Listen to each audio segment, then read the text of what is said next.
Hi guys, welcome to another video. Today I'm going to be teaching you how I paint tiger fur. So to start, what I've done is taken a small piece of watercolor paper that has been primed and taped it to a surface using painter's tape. Here I'm just taping it to a sketchbook I had lying around. I'm going to be using primarily oil paint for this demonstration, so it's very important that you use a primed surface. Next step is to lightly sketch in where the different shapes and tones will go. Since I'm working with tiger fur today, I drew in where the stripes would fall, as well as a couple of the main fur clumps. So before jumping in with oils, I like to give my paintings a toned base. I do this for my paintings because I find it a lot easier to work off a middle ground tone, rather than stark white, because it allows you to actually develop both your shadows and your highlights right away. My technique for doing this is super simple. I take a small amount of acrylic paint and dilute it heavily with water so it's really thin and transparent. Grab a big brush and add a thin layer of your diluted paint to the surface. While the paint is still wet, you can dab away some of it with a paper towel or some other absorbent material to add some lighter areas. Now let the acrylic dry completely before moving on to the next step. So the primary colors that I'll be working with for this demonstration are burnt sienna, titanium white, a nice purple called cobalt violet hue, yellow ochre, cadmium orange, raw umber, and ivory black. The purple tone can be subbed out for another purple, but that particular one is my favorite. I use purple a lot in my shadows, and I think that it gives it a really lovely richness. Yellow ochre will help to bring out some yellow tones in the fur where needed. You'll notice that I've laid down all of the colors I mentioned except for ivory black. Over the years, I've gotten into the habit of not actually using black paint very often, usually reserving it for paintings that are purposely grayscale. I use a combination of other dark tones like raw umber, cobalt violet hue, and Persian blue to create these lovely, rich dark shadows. So the first step that I do when I begin painting is blocking in some of the darker shades first. In this case, I'm going to be blocking in the stripes. Using raw umber and some medium, I roughly paint in the dark shapes so I know where they are. For the medium, I'm using a bit of Liquid Original by Winsor & Newton. I like the substance because it cuts down on the drying time of the oil paint, and it's one that is extremely helpful when it comes to glazing. One important thing to mention here is that I'm working from a reference. I'm not of the opinion that using a reference will make you weak as an artist. In fact, I think the opposite is wholly true. Learning to utilize reference material, whether it be photographs, live models, or whatever you have, is a very useful tool that you can use to learn and to hone your skills. The reference that I'm using for this piece is a little snippet of a photo I took of a tiger at our local zoo. The next step that I'm doing is adding some burnt sienna and titanium white to the darker paint that I created the stripes with to create a nice dark rust tone, and this is going to be used to start fleshing out that darker base of the orange fur.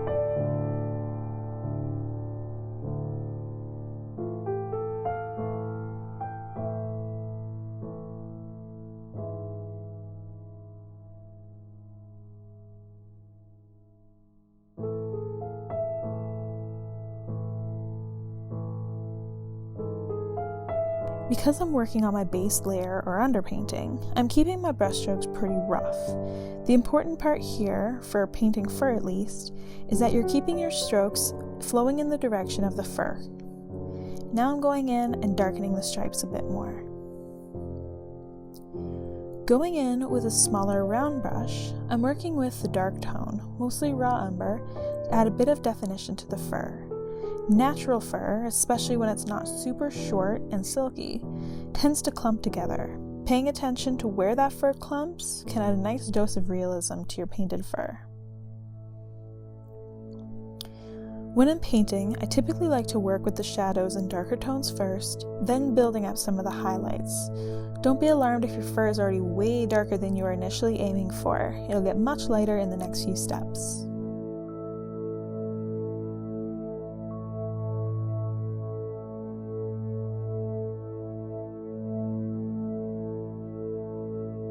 I mixed burnt sienna with titanium white to create my first highlight shade. Working with a smaller round brush, I start working in some of the highlights, paying very close attention to your reference photo so you know and understand exactly which direction the fur is flowing in. Don't worry if your fur isn't super vibrant or saturated at this point, as the final step is glazing, which will help to give everything a nice bright dose of color. Now I'm going in with an even lighter tone over those highlighted areas to further bring out the definition of those fur pieces. I find that when I'm working, I tend to use 2 layers of shadows followed by 2 layers of highlights and then bounce back and forth. First pass with shadows, then another with another darker tone, then base highlights, and then a brighter highlight, back and forth until you're content with your progress. When painting fur, I like to use a round brush. It has nice long bristles that come to a relatively fine point. Often while you're painting with one, you'll notice that you begin to lose definition in those strokes as the bristles start to splay a bit. What I do is take my brush in the paint and apply the paint to only 2 opposite sides, working it back and forth. This flattens the bristles so they act more like a blade, which gives a nice sharp line, but if you turn the brush a quarter turn, you get that nice flat surface that you can use to cover more area or add texture. Because I'm right-handed and a lot of the fur was flowing directly to the left, it was getting really awkward for me to paint this properly. When that happens, I rotate my paintings to make things easier.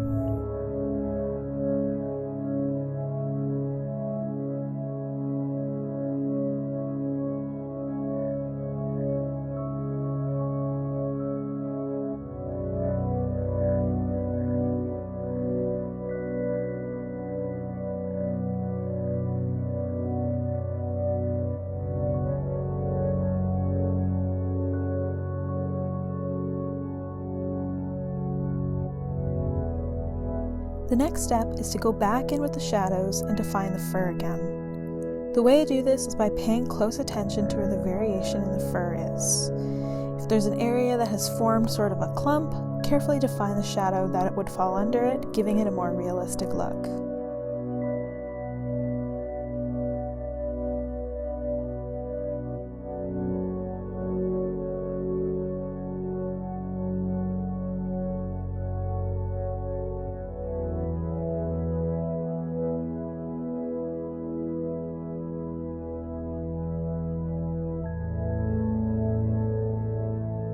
Now jumping back into another highlighting pass, I mix myself a cream tone, mostly titanium white and burnt sienna with a bit of medium. This loosens up the paint so that I can flow thinly while still maintaining some pigment, which is great for the finer details of fur texture. At this point I'm usually reaching for a fine round brush, which I'm constantly manipulating in such a way that a fine point or an edge is created for detailing purposes.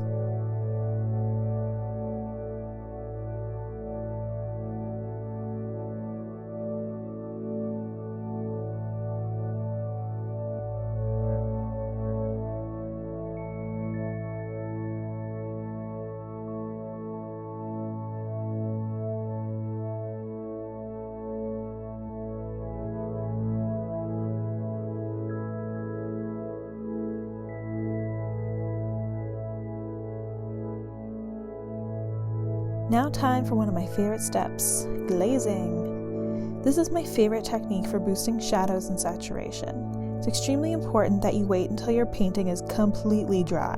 Not just mostly dry, completely dry. Be patient, because if you're not, and your underlayers are still wet, it's going to cause your glaze to become super muddy and not very attractive.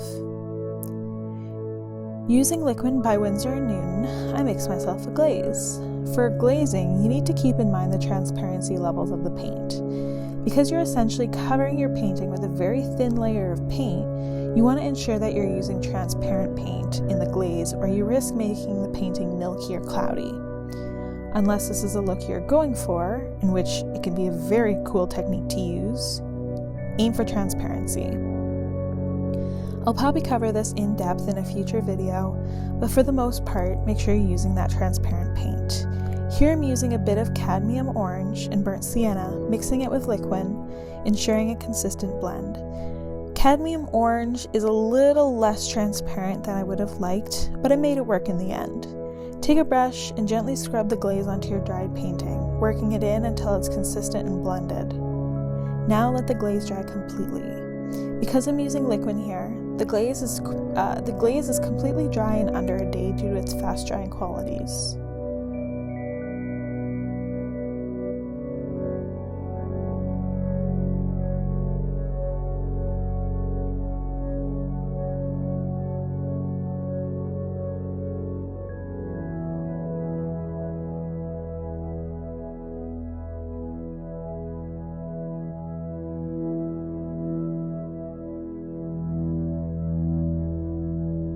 Now that the glaze is dry and the saturation is boosted, the next detailing phase can begin. At this point, I'm typically mixing a lighter tone mixed with a decent amount of medium to aid with the flow, and taking a very fine brush.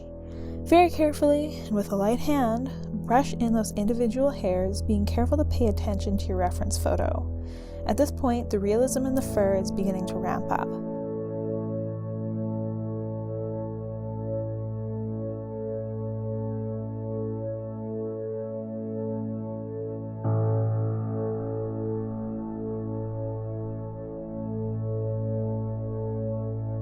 Again with the darker paint, refine the fur. Blend out some of the stripes by painting in some darker hair, as well as defining those fur clumps again.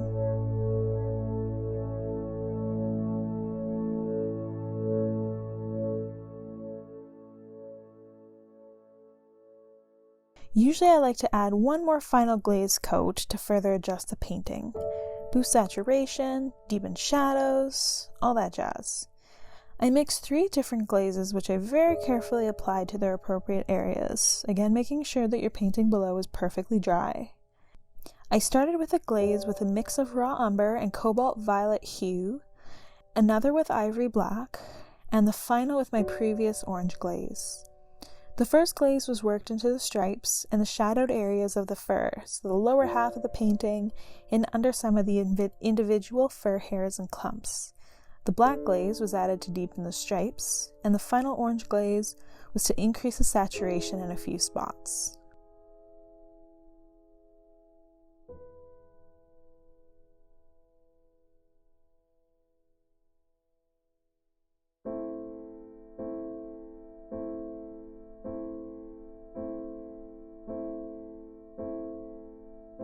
And now for the final detailing pass.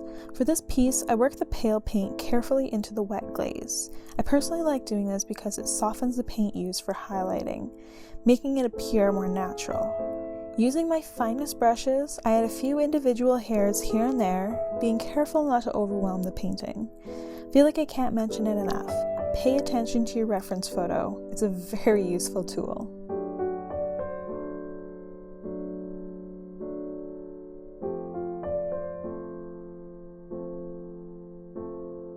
And now for the very final stage, peeling that tape off. Carefully peel the painter's tape from the paper, revealing those amazingly crisp lines. So satisfying.